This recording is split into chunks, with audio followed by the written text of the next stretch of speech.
Shalom Bapak Ibu, selamat pagi buat kita semuanya. Senang bertemu kembali pagi hari ini. Saya percaya kita pagi-pagi benar, kita boleh datang kepada Tuhan. Kita membawa hati kita membawa hidup kita memuji dan mendengarkan firman Tuhan. Sebelum kita memulai, mari saya undang kita semua, kita berdoa. Bapa yang baik, kami bersyukur di pagi hari ini.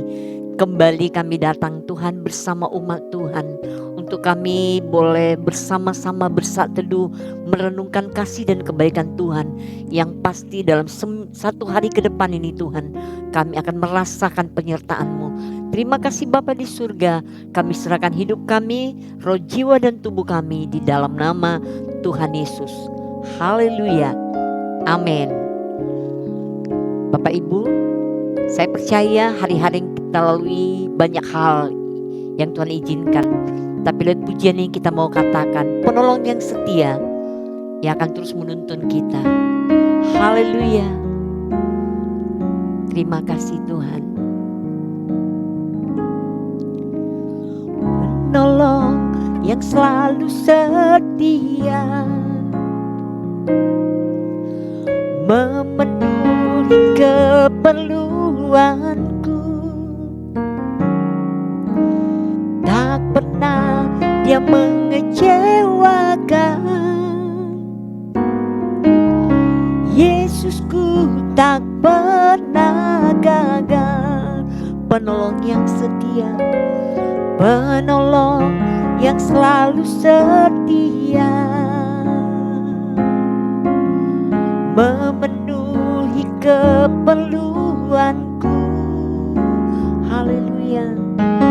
Tak pernah Dia mengecewakan.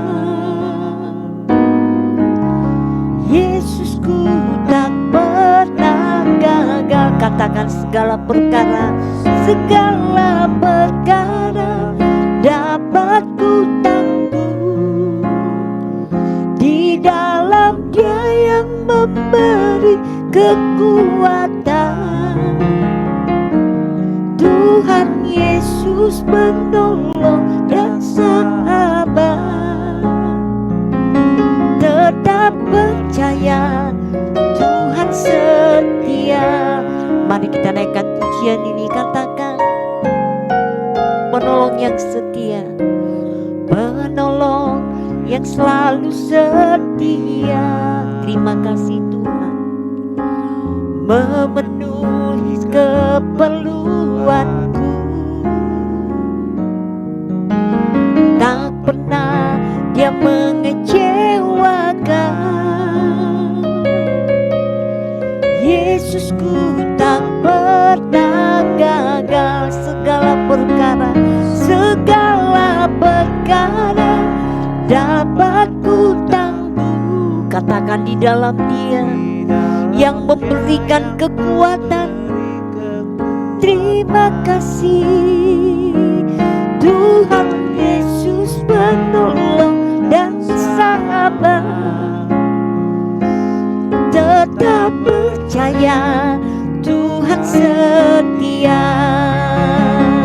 Segala perkara dapat ku tangguh di dalam Dia yang memberi kekuatan.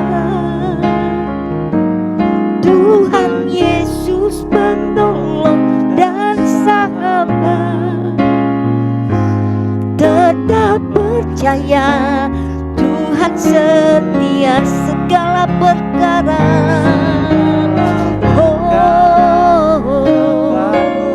terima kasih Tuhan, di dalam Dia yang memberi kekuatan. Tuhan Yesus penolong dan sahabat. Tetap percaya Tuhan mari kita naikkan sembah. Segala perkara dapat ku tangguh. Katakan dengan kekuatan yang daripada Tuhan, kami bersyukur Tuhan.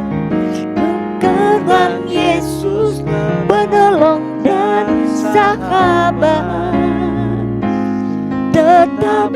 percaya Tuhan setia.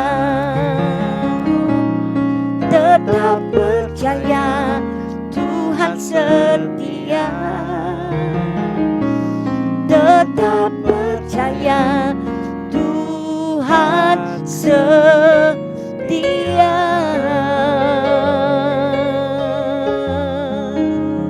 Syukur bagimu Tuhan, kami bersyukur. Kami bersyukur Tuhan, kami memiliki seorang penolong yang setia, yang selalu ada bagi kami, yang selalu ada bagi hidup kami. Syukur bagimu, kami sembah Engkau Tuhan, kami sujud, kami tinggikan namamu Yesus Tuhan. Oh, oh, oh. Kirana masyeneme. Haleluya, haleluya. Yes Tuhan, sebab kami percaya kepada Engkau Tuhan. Kiralah basakata kairala bakai. Kami katakan aku percaya Tuhan. Haleluya. Yes.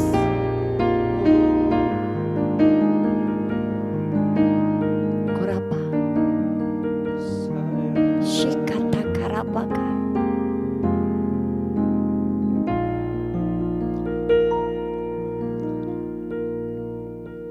Aku percaya Tuhanku ajaib, Kau turun tangan memulihkanku. Aku percaya Tuhanku dahsyat, Kau turun tangan memberkatiku. Aku percaya, amin. Tingkerabasaku, Kau turun tangan memulihkanku. Aku percaya Tuhanku azan, Kau turun tangan katakan sekali lagi. Aku percaya Tuhanku ajaib, Kau turun tangan memulihkanku. Aku percaya Tuhanku dahsyat, Kau turun tangan memberkatiku. Kau turun menyembuhkanku, menyembuhkanku. Kau turun tangan memberkatiku.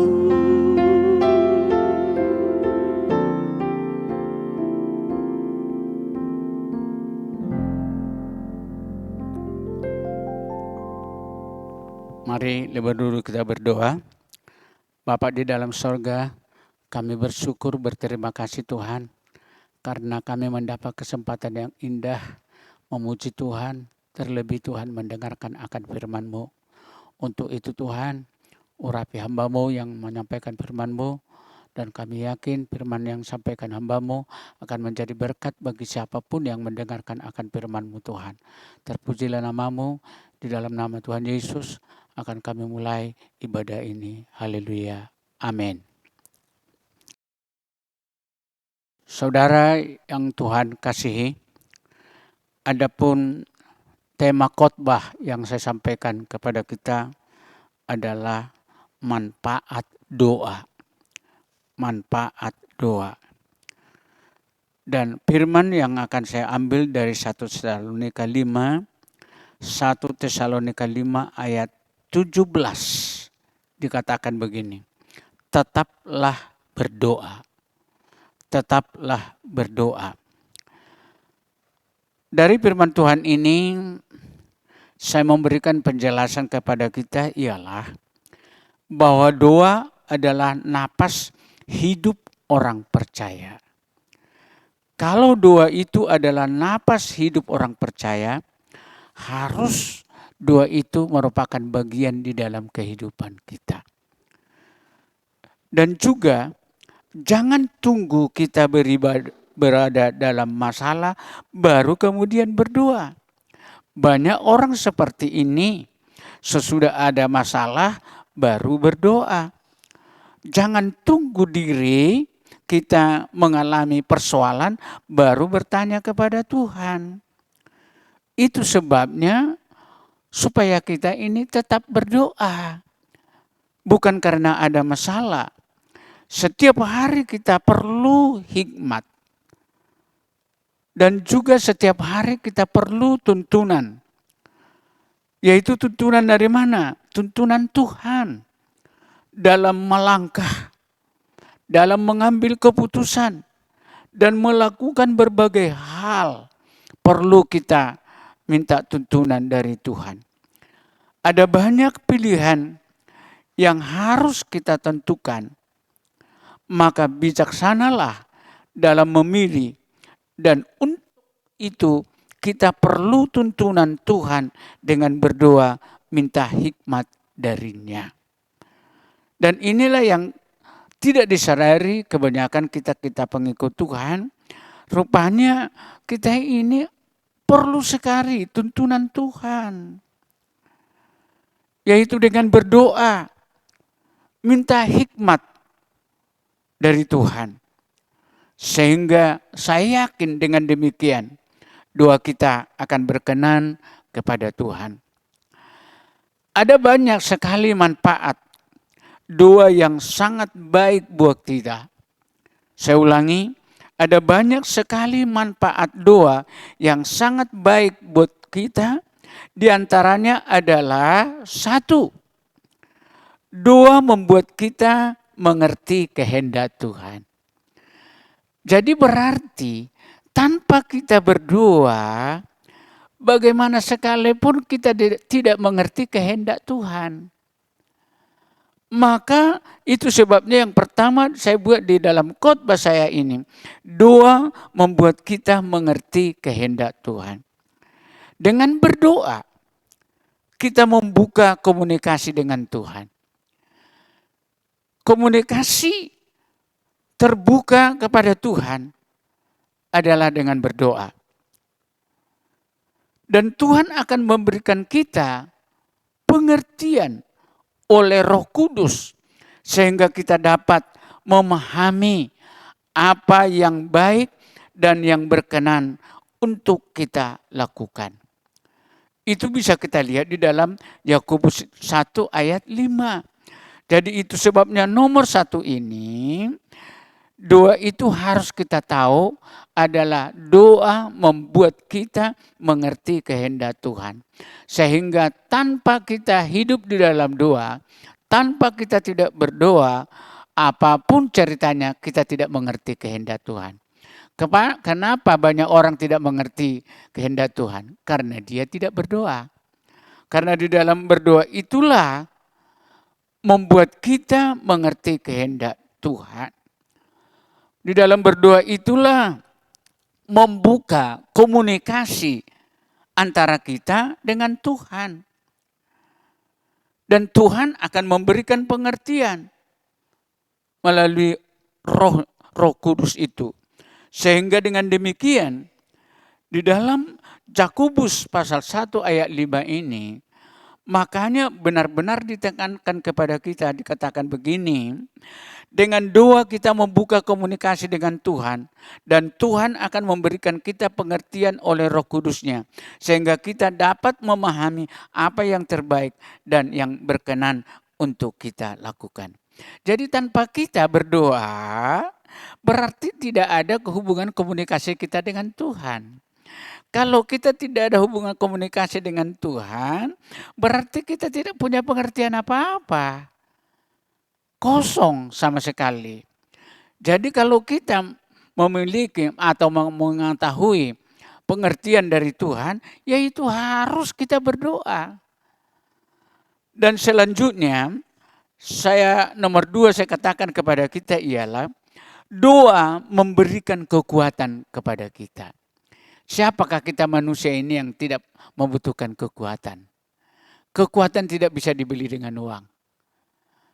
Kekuatan itu dapat kita terima pada saat kita berdoa. Jadi makanya jangan kita merasa sayang waktu itu kalau kita pakai berdoa.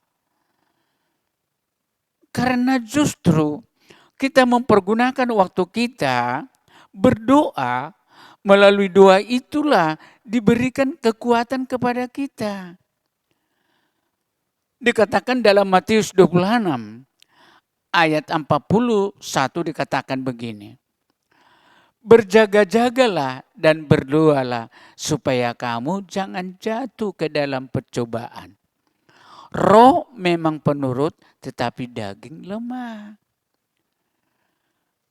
Di dalam ayat ini dikatakan berjaga-jagalah dan berdoalah supaya kamu jangan jatuh ke dalam percobaan. Jadi rupanya di dalam berdoa itu kita diperlengkapi oleh Tuhan akan kekuatan-kekuatan. Sehingga kalau Tuhan sudah memperlengkapi kita, tidak akan mungkin kita jatuh ke dalam percobaan. Maka untuk itu diminta kita harus tetap kita memiliki kehidupan doa. Kita diajar Tuhan untuk tetap berdoa. Tuhan tidak pernah mengajar kita untuk tidak berdoa. Tetapi Tuhan tetap mengajar kita untuk tetap berdoa. Berdoa bukan sesekali-sekali atau pada kita suka berdoa baru di situ berdoa. Enggak. Tetapi Tuhan ingin supaya kita tetap berdoa. Untuk apa itu saudara-saudara? Supaya kita kuat dalam menghadapi berbagai pencobaan. Supaya kita kuat menghadapi berbagai pencobaan. Jadi berarti Tuhan tidak membiarkan kita dikalahkan dunia ini. Sebenarnya karena kita tidak mau dengar-dengaran dengan Tuhan. Melalui firman-Nya. Karena Tuhan sudah berkata kepada kita ialah bahwa Tuhan mengajar kita tetap berdoa. Dengan tujuan supaya kita kuat. Kuat di dalam hal apa? Di dalam menghadapi pencobaan, berbagai pencobaan. Kalau kita melihat perjalanan kita ini, siapa kita ini yang lepas dari pencobaan? Ada saja pencobaan. Tetapi percayalah, Tuhan tahu akan hal itu. Maka itu sebabnya dikatakan tetaplah berdoa. Supaya kita kuat menghadapi berbagai pencobaan. Dengan berdoa kita menerima kekuatan. Atau kita menerima impartasi kekuatan surgawi. Yaitu impartasi kekuatan surgawi dari mana? Dari Tuhan. Untuk kita menjadi kuat secara roh. Sehingga kita dapat menguasai diri. Tanpa ada kekuatan yang dari Tuhan. Apapun ceritanya tidak akan bisa kita menguasai diri kita. Yang ketiga, sebagai terakhir. Doa orang benar dapat mengubah keadaan. Doa orang benar dapat mengubah keadaan. Dalam Yakobus pasal 5 ayat 16b tertulis, doa orang benar bila dengan yakin didoakan sangat besar kuasanya. Jadi sebenarnya kita sendiri yang bikin kita kalah. Kita sendiri yang bikin kita mundur. Kita sendiri yang membuat kita menang. Kalau Tuhan sebenarnya kita sudah diperlengkapi supaya menjadi anak Tuhan yang menang. Kita sudah diperlengkapi dengan senjata-senjata firman. Seperti yang saya katakan tadi. Contohnya 2 orang benar dapat mengubah keadaan. Yang miskin menjadi bisa diberkati. Yang susah akan terhibur. Maka itu sebabnya dalam Yakobus pasal 5 ayat 16b itu harus kita paham, harus kita mengerti. 2 orang benar bila dengan yakin didoakan sangat besar kuasanya. Kuncinya ialah jangan asal berdoa. Harus doa yang dibarengi dengan keyakinan. Jangan bimbang, jangan ragu. Jangan ragulah. Jadi aku setiap hari, aku paling sedikit aku masuk ke gereja 5 kali setiap hari. Masuk ke gereja bukan hanya jalan-jalan, tapi untuk berdoa. Enak saya rasa kalau saya sendiri masuk ke gereja, nggak ada yang mengganggu. Aku bisa sungguh-sungguh mengangkat tanganku. Sungguh-sungguh saya berkata-kata kepada Tuhan. Dan saya merasakan bagaimana dekatnya Tuhan itu dengan aku. Pada saat aku berdoa, aku merasakan bahwa Tuhan ada bersama-sama dengan aku. Sehingga dengan demikian, supaya mulai sekarang ini, seperti yang dikatakan di dalam Yakobus 5 ayat 16b itu, ialah 2 orang benar bila dengan yakin didoakan sangat besar keyakinan. Artinya, jangan ada keraguan-raguan. Jangan ada bimbang. Kita harus dalam mengikut Tuhan ini harus ada keyakinan betul-betul terhadap firman Tuhan. Kita harus yakin. Dan inilah yang kupegang mulai aku dulu di Medan ini berapa puluh tahun yang lewat. Dari modal yang tidak ada tinggal di Medan. Rumah pun tidak ada. Pekerjaan pun tak ada. Gereja pun kupimpin tak ada. Harus buka sendiri. Tetapi saya tetap yakin akan firman Tuhan ini. Aku tidak mengadu kepada siapa-siapa selain kepada Tuhan. Yaitu melalui doa. Karena saya yakin firman Tuhan tadi, jikalau kita berdoa dengan yakin, katanya sangat besar kuasanya. Sebagai contoh, sedikit lagi ya, sebagai contoh. Saya berkata dalam hatiku kepada Tuhan begini. Di gereja saya pimpin memang AC ada lengkap, ada beberapa AC kiri kanan. Tetapi tidak begitu enaklah ya, dingin di dalamnya. Tetapi akhirnya ku ingatlah di gereja itu ada AC berdiri.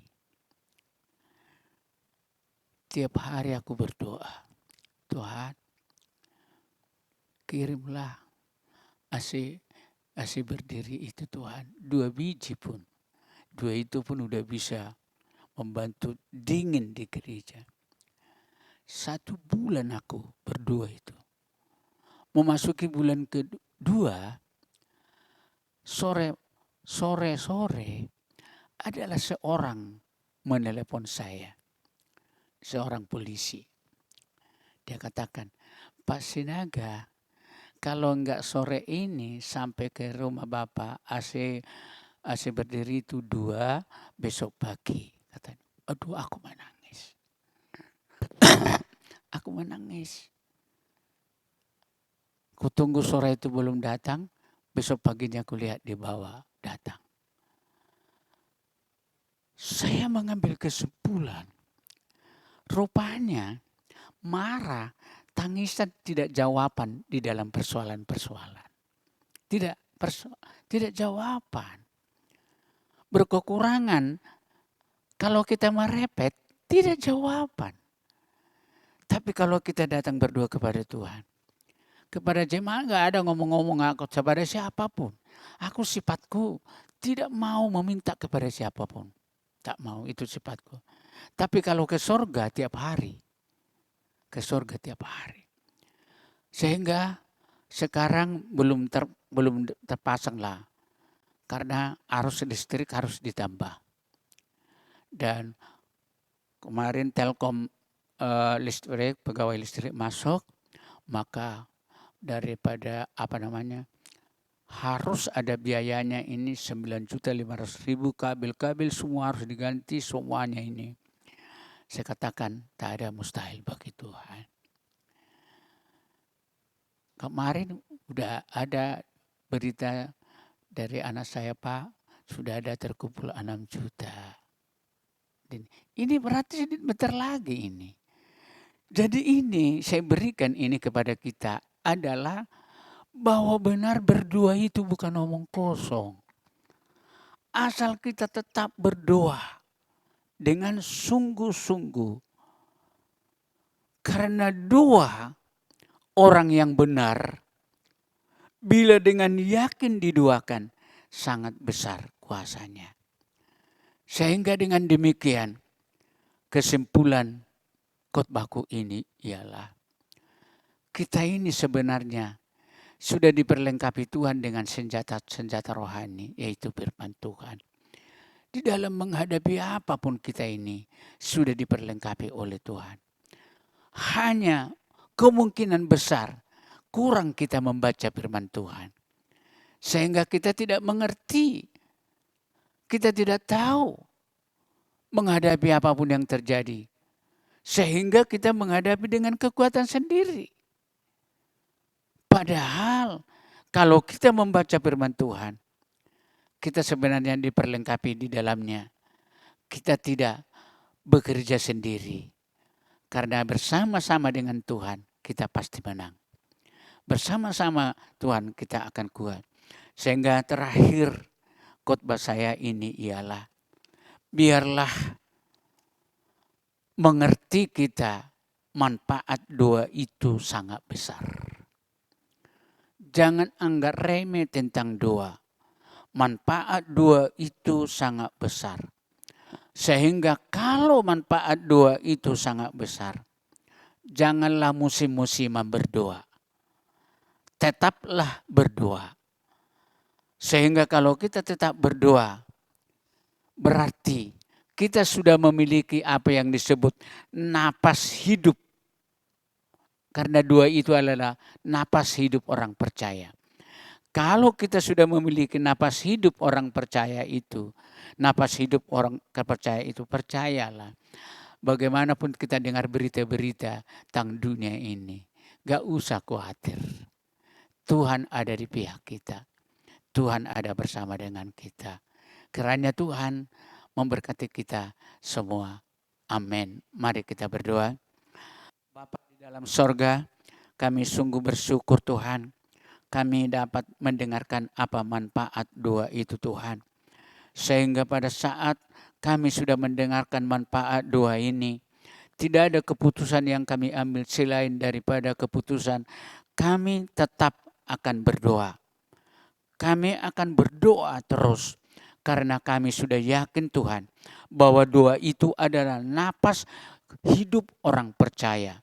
Sehingga kalau tidak ada doa dalam hidup kami, berarti kami tidak hidup. Tapi kalau ada doa di dalam hidup kami, berarti napas sudah ada di dalam hidup kami, berarti kami adalah hidup. Maka untuk itu Tuhan, mulai sekarang ini, khususnya siapapun yang mendengarkan khotbah ini Tuhan, biarlah napas hidup ini, napas orang percaya ini, napas hidup orang percaya ini, yaitu tetap berdoa, akan kami praktekkan ini tiap hari di dalam hidup kami, di dalam rumah tangga kami, sehingga di dalam perjalanan hidup kami tidak takut, karena kami yakin dengan kami sudah memiliki napas hidup doa ini, Tuhan akan bersama-sama dengan kami. Jikalau Tuhan bersama-sama dengan kami, siapakah lawan kami? Terima kasih Tuhan, terpujilah namamu. Di dalam nama Tuhan Yesus kami berdoa. Amin. Mari sekaligus kita menerima dua berkat ya. Karena sudah selesai ibadah kita ini, mari kita bangkit berdiri dan kita akan menerima dua berkat. Kiranya Tuhan memberkati kita semua dengan berkat yang berlimpah. Terimalah berkat Bapa di surga ini, yaitu Allah Bapa di surga akan mencurahkan berkat-Nya kepada kita semua. Di dalam nama Tuhan Yesus Kristus. Haleluya. Amin.